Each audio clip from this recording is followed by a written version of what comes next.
really know what I train for, but I knew I had one of the best in the game in front of me, and it's part of the business. Boots Ennis, what a great fight. You are a machine. Zayas, a little inexperienced, but you will be back. You're a great fighter. Let's make the biggest fight in boxing today.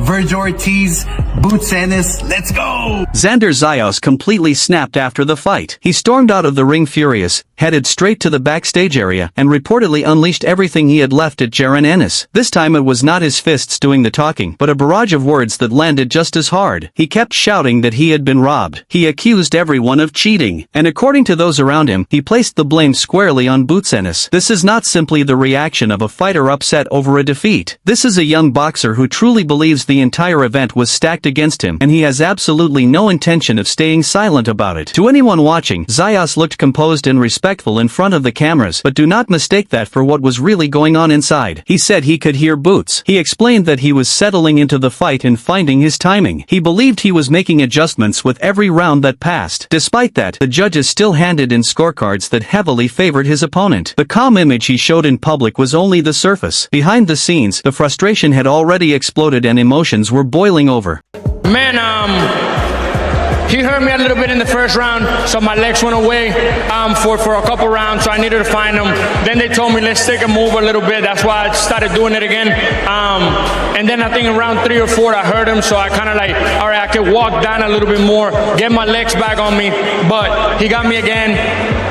Timothy Bradley Jr. raised the same question that seemed to be running through the minds of everyone in the building. What happens when Boots is no longer dictating the action? What happens when Zayas starts taking control of the fight? Bradley viewed the contest through the eyes of a former champion, and he appeared to notice several stretches where Boots looked uncomfortable and exposed. In his view, there were moments when the momentum shifted, yet those moments did not seem to carry much weight on the judges' scorecards. When Zayas heard those comments, it only intensified the frustration he was already carrying. Every doubt and every complaint he had suddenly felt even more justified, adding even more heat to an already raging fire. When you're not in front of him, what happens then to that Boots?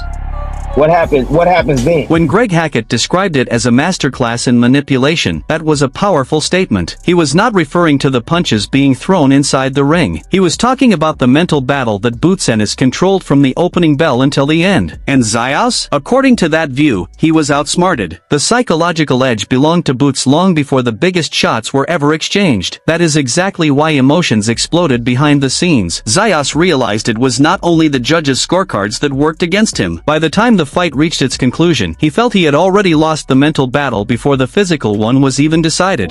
Boots, he already won. Shit, if you ask me, he already won. Shit, you want to know how? It's a little lesson in manipulation. It's a little lesson in manipulation. He already won. Xander, you done. I done seen enough. You done.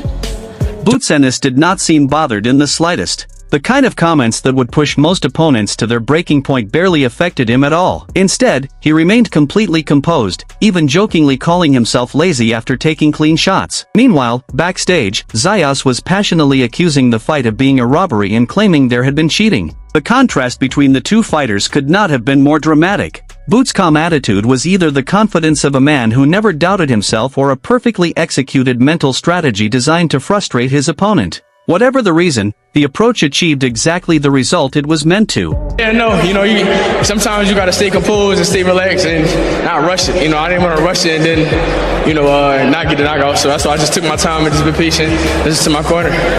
You said you were having fun out there, but the third round didn't look like a heck of a lot of fun for you. He was landing some big shots. What were you feeling when you were taking those punches? No, that was just me being lazy a little bit, on the inside, and we're gonna go sharpen it up. Bozy Ennis made it sound crystal clear, saying Zayas simply had no answer for his son. There was no hesitation, no uncertainty, and no room for debate. It was a firm declaration from the person who has watched Boots develop closer than anyone else. He even mentioned that Boots became a little too excited and needed to settle down, which suggests Boots was so comfortable that he was enjoying himself during parts of the fight. It almost looked as though he was controlling the action with complete confidence, like someone who already knew the outcome. If that was really the case, it is not hard to understand why Zayas was so frustrated once everything was over backstage. Xander, good fighter. I like Xander. Xander, one of my guys that I like, man. That's why you see me hugging him. He's one of them top guys, man. To me, he's a good fighter, man. But I knew he couldn't do that with Boots.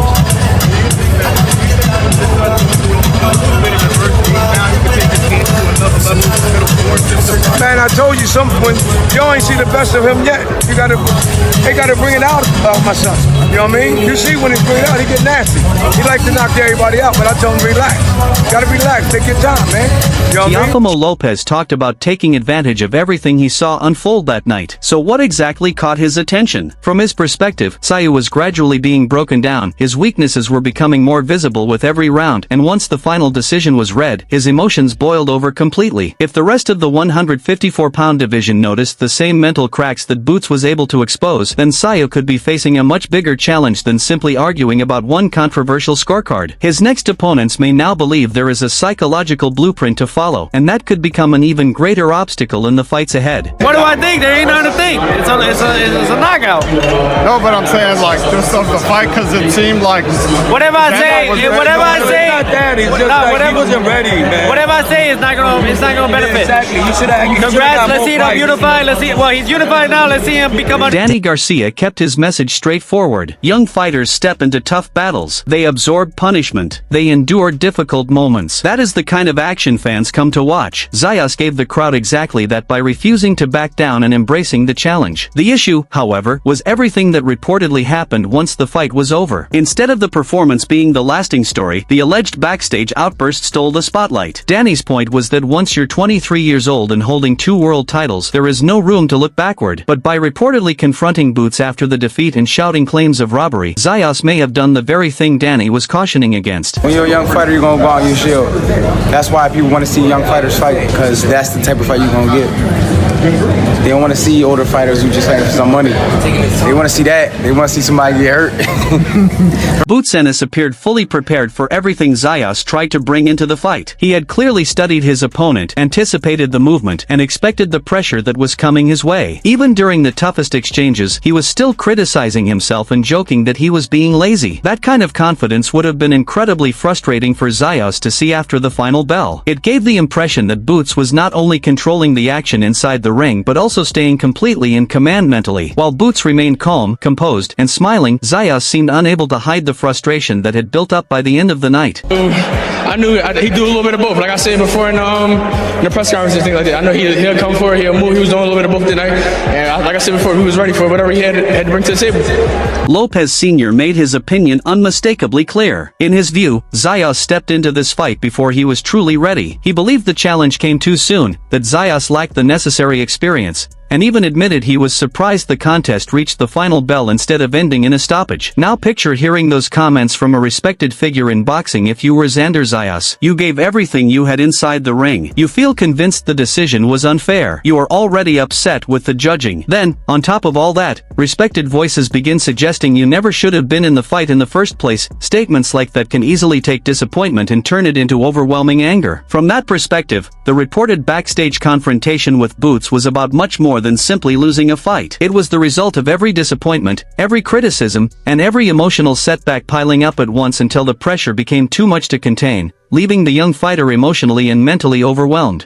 Next, Bozy Ennis brushed aside the idea that Zayas had gained any real momentum in the third round, then went a step further by saying he would knock him out 2 or 3 more times if they ever met again. According to the story, those remarks were the spark that ignited the entire backstage confrontation. Zayas heard the comments. His corner heard them as well. Rather than letting them pass, the young fighter reportedly lost his composure and confronted the Ennis camp, shouting accusations of cheating, insisting the fight had been a robbery, and creating such a heated situation that security had to step in to keep both sides apart. In that version of events, Bozy's comments became the final spark that set off an already explosive situation.